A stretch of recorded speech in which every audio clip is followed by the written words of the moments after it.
أعوذ بالله من الشيطان الرجيم. بسم الله الرحمن الرحيم. عما يتساءلون عن النبأ العظيم الذي هم فيه مختلفون. كلا سيعلمون ثم كلا سيعلمون. ألم نجعل الأرض مهادا والجبال أوتادا وخلقناكم أزواجا وجعلنا نومكم سباتا وجعلنا الليل لباسا وجعلنا النهار معاشا وبنينا فوقكم سبعا شدادا وجعلنا سراجا وهاجا وأنزلنا من المعصرات ماء ثجاجا لنخرج به حبا ونباتا وجنات ألفافا.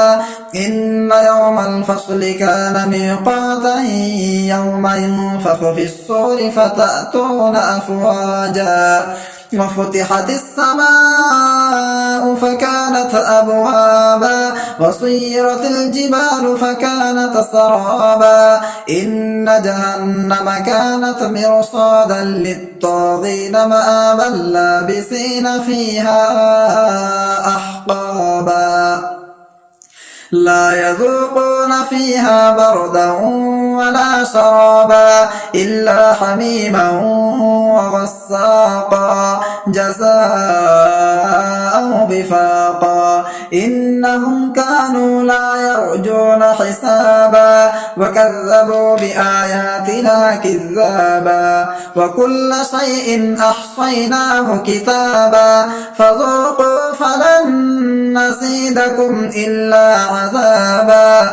إن للمتقين مفازا حدائق وأعنابا وكواعب أترابا وكأسا دهاقا لا يسمعون فيها لغوا ولا كذابا جزاء